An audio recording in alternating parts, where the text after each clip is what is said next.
Attention, il est important qu'avant de réaliser ces opérations ou toute autre procédure de sécurité ou d'entretien d'un produit HAIL, la personne qui effectue le travail ait lu et clairement compris le manuel de l'opérateur, y compris les instructions de sécurité détaillées qui accompagnent ce produit HAIL. Si certaines instructions ne sont pas claires ou si vous ne les comprenez pas, ne tentez pas de conduire le véhicule ou d'effectuer les tâches d'entretien ou de maintenance décrites dans cette vidéo. Dégagez la zone, placez des barrières autour du véhicule, puis éloignez-vous du véhicule et contactez immédiatement votre superviseur pour obtenir des instructions claires. Il est également important de porter les équipements de protection individuelle appropriés, ci-après désignés EPI, avant de commencer ces opérations ou toute autre procédure d'entretien ou de maintenance.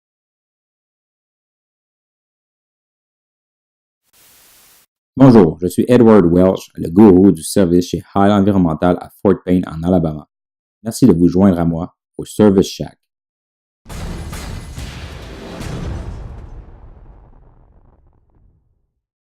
Aujourd'hui, nous allons parler de comment bien opérer votre camion à chargement latéral HAIL Durapac. Avant de commencer, parlons de votre inspection préopérationnelle. Avant de partir sur la route avec n'importe quel camion, une bonne inspection préopérationnelle de la benne et du châssis est nécessaire pour une journée sécuritaire et sans souci. Si vous êtes incertain de comment bien procéder à une inspection préopérationnelle, allez sur le site web de HAIL et visionnez le vidéo Service Shack sur les inspections préopérationnelles. Il est nécessaire de préchauffer l'huile hydraulique de votre unité avant de démarrer votre route journalière et de vérifier le niveau de l'huile hydraulique. La température de fonctionnement idéale se situe entre 120 et 160 degrés Fahrenheit. Assurez-vous que la zone est bien dégagée avant d'opérer l'unité. Ensuite, suivez ces étapes pour préchauffer l'huile. Démarrez le moteur et appliquez le frein de stationnement immédiatement. Assurez-vous qu'il fonctionne correctement. Engagez la pompe hydraulique pour environ 5 minutes. Regardez dans vos miroirs ainsi que votre moniteur de caméra afin de vous assurer que la zone est toujours bien dégagée. Activez les fonctions d'extension et de rétraction du compacteur pour 10 cycles en ayant le moteur au ralenti. Pour ce faire, appuyez simplement sur le bouton vert Packer Extend et laissez l'autopack faire son travail. Assurez-vous que la température de l'huile sur la jauge visuelle est bien entre 120 et 160 degrés F. Sinon, recommencez les cycles de compacteur à quelques reprises afin d'augmenter la température. Suivez les prochaines étapes à chaque arrêt tout au long de la route pour prendre et verser les contenants. Attention! Assurez-vous que l'environnement autour du bac est libre avant d'opérer le bras automatisé. Assurez-vous qu'il y a suffisamment de dégagement au-dessus avant de lever le bac. Il peut y avoir un risque important de toucher les lignes électriques et provoquer des blessures graves ou même la mort. Souvenez-vous, respectez toujours les alertes de danger et d'avertissement. Placez l'unité dans la meilleure position pour charger un bac avec le bras Python. Pratiquez cette manœuvre pour de meilleurs résultats. Souvenez-vous, libérez l'espace avant d'opérer les contrôles. Également, assurez-vous que le couvert de trémie est ouvert s'il est équipé. Vous pouvez endommager l'unité si le couvert est fermé. Tirez sur l'interrupteur System Power vers le haut et appuyez sur l'interrupteur de la pompe. Le témoin lumineux Pump On devrait s'allumer. Si le régime moteur monte au-dessus de 900 RPM, la pompe du bras automatisé va s'éteindre et le bras ne fonctionnera pas. Soyez sûr d'avoir le pied sur la pédale de frein de service lorsque la transmission est engagée et que le régime moteur soit sous 900 RPM. Si le mode Autolift est actif, la fermeture de la pince va démarrer la séquence Autolift. L'opérateur doit maintenir l'interrupteur de fermeture de la pince enclenché afin de continuer le mode Autolift. Assurez-vous que le bac est bien centré sur la pince. N'utilisez pas le bout de la pince pour serrer et lever le bac. Le bac va monter et se placer dans la trémie en position de versement automatiquement. Si le mode Autolift n'est pas utilisé et que la fonction est désactivée, vous devrez lever le bac en position de versement manuellement à l'aide du joystick. Ensuite, l'opérateur va manuellement remplacer le bac au sol dans la position désirée en utilisant le joystick. Si le mode Autolift est actif, en appuyant et maintenant l'interrupteur d'ouverture de pince, cela va relâcher le bac et repositionner automatiquement le bras en position Stowed. Si le mode Autolift est désactivé, le bouton d'ouverture de pince va seulement ouvrir la pince et l'opérateur devra stationner le bras manuellement. Certains opérateurs trouvent que l'unité est plus performante en utilisant le mode manuel. Voici quelques items dont vous devez savoir lorsque vous opérez votre bras Python en mode manuel. Premièrement, vous allez devoir mettre votre bras automatisé Python en mode manuel. Pour ce faire, assurez-vous que la clé d'ignition est à On, que l'interrupteur de puissance principale est actif et ensuite appuyez et maintenez les boutons d'ouverture et de fermeture de pince simultanément.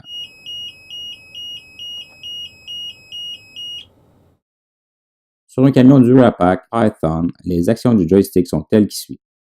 Vers l'avant ou midi pour amener le bras vers le sol. Vers l'arrière ou 6 heures pour le levage du bras. Vers l'arrière ou 3 heures pour étirer le bras. Et vers la gauche ou 9 heures pour rétracter le bras. Si vous êtes en mode manuel, vous pouvez exécuter 2 mouvements simultanément en actionnant le joystick diagonalement. Voici comment utiliser votre bras automatisé High Python en mode manuel. Placez le joystick à 3 heures pour approcher le bras du back. Lors du mouvement d'extension, le bras va garder sa position verticale par rapport au sol pour la première partie du mouvement, près du camion.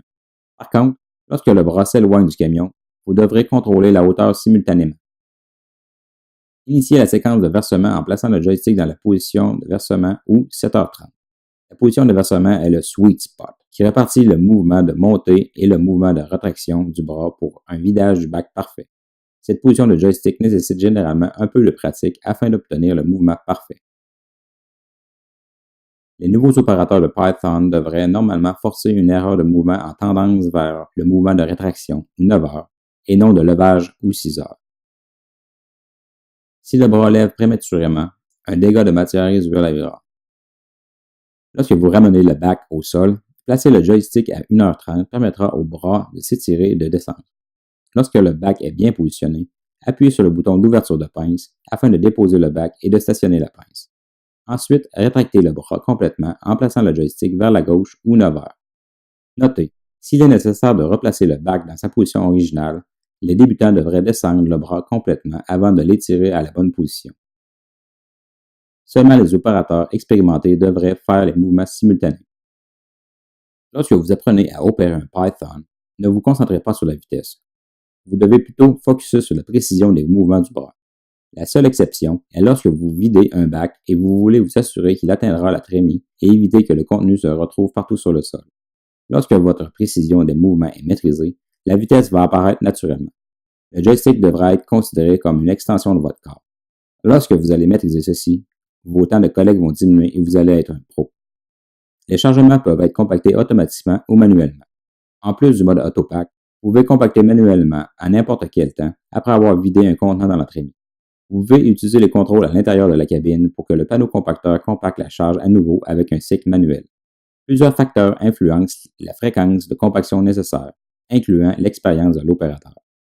Select-to-Pack est une fonctionnalité standard sur tous les camions HAIL automatisés ayant un contrôleur Cortex. Cette fonction active les cycles Autopack après un nombre prédéterminé de cycles de bras. Pour ajuster le nombre de cycles de bras nécessaires pour l'opération automatique du compacteur, suivez ces étapes. Désactivez l'interrupteur de puissance principal du système, Power Off. Appuyez et maintenez le bouton de rétraction du compacteur Packer Retract pour 5 secondes. L'alarme de cabine retentira après 5 secondes. Chaque activation du bouton de rétraction Packer Retract additionnel va permettre d'ajouter un cycle de bras avant que le compacteur s'active automatiquement. Ensuite, activez l'interrupteur de puissance du système, System Power On. Vous avez maintenant ajusté votre Select-to-Pack selon votre nombre de cycles prédéterminés. Votre camion Durapack Python peut compacter en route. Ça veut dire que vous pouvez activer le compacteur lorsque votre camion est en mouvement ou stationnaire. Le mode par défaut est Autopack. Ceci permet la compaction automatique lorsque la pompe est active. Vous pouvez compacter en route lorsque le contrôleur Cortex détermine que toutes les conditions nécessaires sont remplies. Il va de soi que le contrôleur Cortex va couper le système lorsque le régime moteur est au-dessus de la limite sécuritaire permise ou que certaines conditions nécessaires ne sont pas remplies. De plus, le cycle de compaction ne s'enclenchera pas si le régime moteur est au-dessus d'une limite d'engagement sécuritaire. Compacter votre chargement à la pleine capacité de votre benne devrait être le but de chaque conducteur, et les camions HAIL Python sont dans les camions automatisés les plus productifs sur le marché. Ceci dit, les chargements varient, basés simplement sur ce quoi que la collecte est composée. Par exemple, le carton sec volumineux, les matériaux de construction, styrofoam, mousse de protection, d'emballage et les matières plastiques ne peuvent pas être compressées et compactées au même niveau que les ordures ménagères.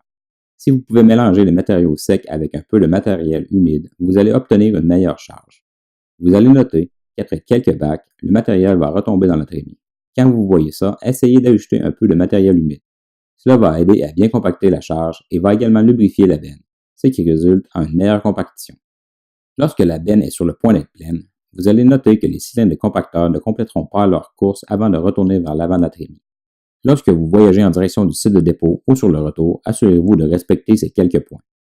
Si vous conduisez un camion à conduite double, assurez-vous d'utiliser le poste de conduite de gauche.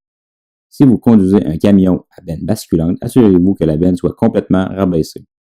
Assurez-vous que le panneau arrière soit complètement rabaissé et verrouillé. Assurez-vous que le bras automatique Python est en position de transport soit complètement rétracté et la pince complètement ouverte. Assurez-vous que la porte de trémie soit fermée. Par contre, n'oubliez pas de la réouvrir avant de verser des bacs additionnels. Préparez l'unité lorsque vous arrivez à votre site. Positionnez votre camion sur un sol ferme et stable pour le déchargement. Assurez-vous que la zone est dégagée et que personne ne se trouve à proximité avant d'opérer les contrôles. Soyez prêt à arrêter ou renverser la fonction.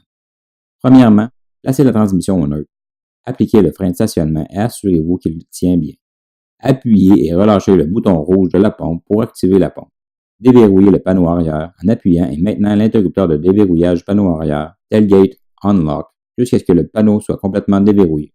Pour lever le panneau arrière, appuyez sur le bouton levage-descendre du panneau arrière, tailgate Up-Down en position levage, soit Up, et maintenez-le jusqu'à ce que le panneau arrière soit complètement ouvert et relâchez l'interrupteur. Maintenant, il est temps de décharger la benne. En ayant le panneau arrière complètement ouvert, éjectez le chargement en appuyant sur le bouton vert d'extension du compacteur Packer Extend jusqu'à ce que tout le chargement soit vidé et que le compacteur arrive à un arrêt complet. Relâchez le bouton. Important. Afin de prévenir que le déchet tombe à l'arrière du panneau compacteur, il sera peut-être nécessaire de rétracter le compacteur quelques fois durant le processus d'éjection et réengager le mouvement d'extension par la suite jusqu'à ce que le chargement soit complètement vide. C'est maintenant le moment parfait pour nettoyer derrière le compacteur pour s'assurer que votre camion Python soit prêt à retourner sur la route. Pour faire, suivez les étapes. Désengagez l'interrupteur de la pompe. Ensuite, en gardant 3 points d'appui, sortez de la cabine. Avant d'inspecter le joint d'étanchéité du panneau arrière, placez les 2 béquilles de sécurité.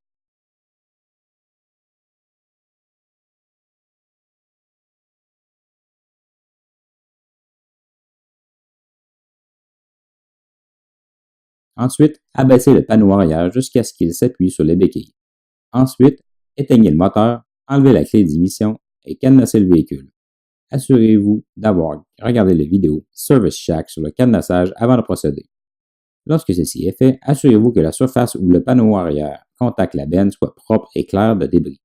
Inspectez le joint d'étanchéité pour de l'usure excessive ou des dommages et remplacez si nécessaire. Rapportez tout défaut à votre superviseur. Ensuite, ouvrez la porte d'accès et nettoyez derrière le compacteur. Vous allez devoir faire cela à chaque chargement.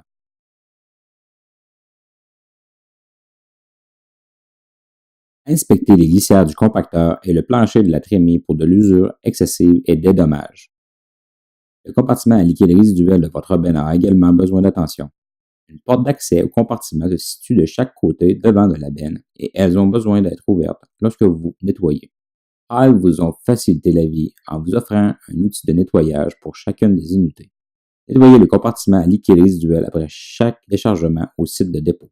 Assurez-vous de bien fermer et verrouiller les 2 portes d'accès lorsque terminé. Les portes d'accès doivent être fermées en tout temps, sauf lors du nettoyage.